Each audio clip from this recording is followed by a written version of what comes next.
Now, before you get too excited and get carried away applying lots of effects to your layers, I really want you to get to grips with the basic keyframing and animation principles in After Effects. And I think they're the foundation to a good knowledge in After Effects. If you know how to control keyframes in the timeline, you can do virtually anything you want with effects. But it's a really important foundation that shouldn't be missed. So we're going to start off by talking about where the terminology for keyframing comes from. And then we're going to have a look at how that's applied in After Effects. So if you want to follow along, open Transform Properties AEP, which you can find in the Animation Basics folder. So here we have some drawings that I've done of a dog for a traditional style of animation.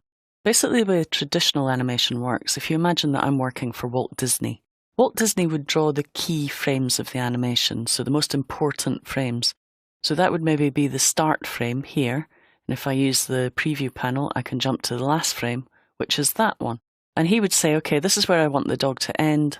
This is where I want it to start. And he'd then hand those frames to me, and I'd be the assistant animator, also known as the tweener. And the reason I'd be called the tweener is because I'd be filling in all the steps in between. And if you see, if we move through one frame at a time, you can see here are the in-between frames, and hence the word tweening.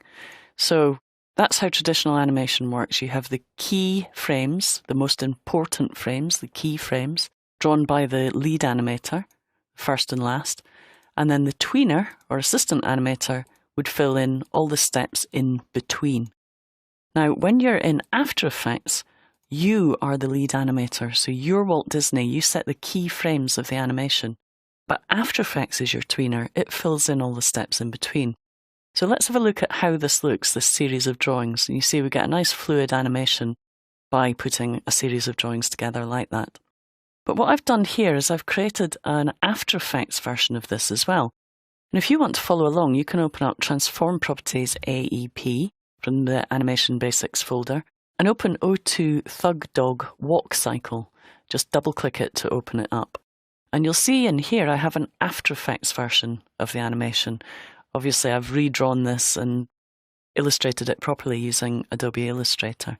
But basically, the way that this works, if we select something like the thigh, for example, I can open up the thigh, and you'll see in there I have basic transform properties. And what I've done is I've animated those by setting what are called keyframes. And these are keyframes that you can see down in the timeline. And I've animated all of these properties, anchor point, position, scale, rotation. Each of those have been animated to create this movement. So I basically say that's where I want the leg to start, that's where I want it to end, and After Effects works out all the steps in between for me. So this is quite a complicated animation, but if we have a look at this one here, O4 drink, drink, drink, you can follow along and I'll show you how to create the basic animation that's used to create this kind of effect. So open up O4 drink, drink, drink, and in there we have some basic layers, and we're going to practice keyframing with these layers. So I want you to start by selecting this file here, and if you're unsure what you're selecting, click on the solo button here in this column, and that will allow you to solo layers. And we're selecting this symbol here, it's like a plus symbol within square brackets. Once you've soloed that, unsolo it so you can see the background. Now what we're going to do is we're going to have this move on screen from the top. And in order to do that, what we're going to do is just make our timeline a bit smaller, give us a little bit more space. And if we just zoom out to 50%, we'll have a little bit more space around the composition in order to animate. Now you can hold down spacebar just to move the comp down to give you a little bit more space up here, because we're going to animate from the top. So we're now in Walt Disney mode. This is where we want the animation to end. And quite often in animation, you want to set your first keyframe where you want it to end. Now, intuitively, you would think you would start at the beginning, but that's not always the case. So what we're going to do is we're going to say, I want this to be in this position at 1 second. So we're going to move to the 1 second mark, and we can do that by clicking on the time code here and typing in 1 and then the period key on the number pad. So 1 full stop or period, and then hit enter on the number pad to move to the 1 second mark. Now, of course, you could drag the time marker to that mark if you wanted to, but we're going to move it. Then we're going to open up our layer, And in our layer, you'll see the transform property group. I want you to open that. You may need to resize your timeline. If you do, that's fine. And in there, you'll see 5 basic properties: anchor point, position, scale, rotation, opacity. And these are the properties that I want you to practice on before you get into animating effect properties. So we want this position to be here at this point in time. So what we do to start animating is we click on this little stopwatch, and it's called the time vary stopwatch. Basically, by clicking on that, you're saying to After Effects, okay, from now on, I want you to record any changes I make at new points in time to this property. So you're like clicking on the stopwatch to start recording. So we click on the stopwatch, and as we do, a couple of things happen. You'll notice a keyframe appears. And this diamond-shaped icon here is a keyframe, and it's a linear keyframe. We'll see other keyframe types as we work through After Effects. So we've said where we want it to end. We're still in Walt Disney mode, so we're now going to go back to the beginning and say where we want it to start. And in order to do that, there's a couple of things we could do. We could physically pick it up and drag it. And you'll notice that as we do, there's a little path appears. Okay, so we could drag it over to here if we want it to appear from here. Now, the other way of doing that, if I just undo that by hitting Command-C or Control-C on PC, is just by scrubbing values down here in the timeline. And I have an X and Y value that I can scrub independently of each other to get really accurate control. And of course, I can use the arrow keys when I've selected those values to nudge them into the exact position I want them to be. So either use the values down here or just click and drag your layer to where you want it to start. Now, we've set the keyframes. Do we need to set the in-between moments? No, we don't, because After Effects will do that for us. And if we click on the RAM Preview button, you'll notice that After Effects has worked out all the steps in between for us. So we set the initial keyframes.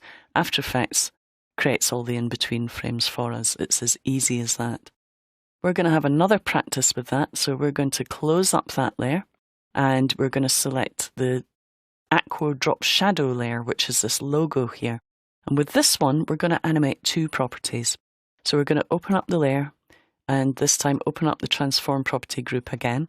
Now, there are keyboard shortcuts for selecting these properties if you don't want to keep opening them up. And they're really easy to remember. So you've got S will select scale, R will select rotation, P will select position, A will select anchor point, and the only one that's not really logical is T for opacity.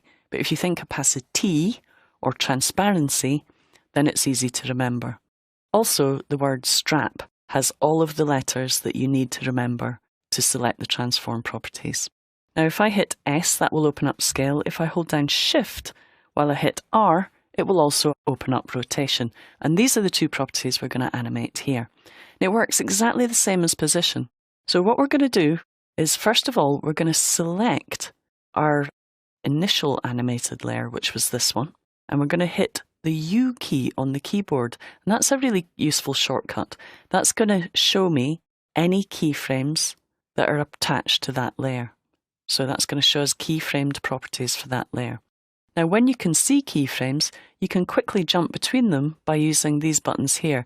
That will go to the next keyframe, that will go to the previous keyframe. So if you click on this one to go to the next keyframe, we're ready to start animating our logo. Now, there are keyboard shortcuts for that. J and K will jump between keyframes. J will jump back, K will kick forward. And if you think jump keyframes, it's really easy to remember J and K. So what we're going to do is start animating scale and rotation. So we'll click on the stopwatches. And this again is a situation where actually this is where we want the animation to end, not to start. So do we then remove that and scale it down because we want to start with it smaller? No, we don't. Because we've set the keyframes, it's a waste of time removing them. Instead, we can drag a selection around the keyframes and just physically drag them a little bit later. So you can pick up and drag keyframes whenever you want. And now we're ready to set our initial rotation and scale. So what I'm going to do is just deselect the properties, and then let's change the scale value to 0. Okay, so it disappears. And we're also going to change the rotation value to -1. So in that first value, which indicates rotations, I'm going to put -1.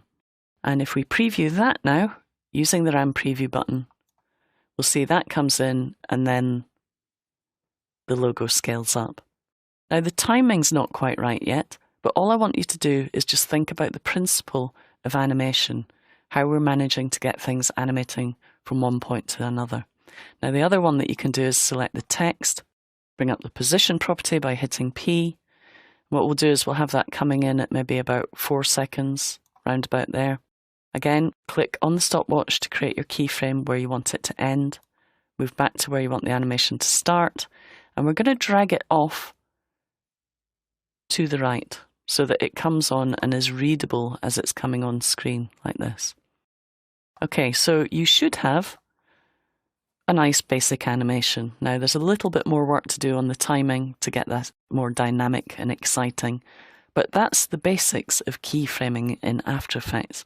And we're going to explore some more ways of controlling the timing and the motion paths for keyframing a little bit later.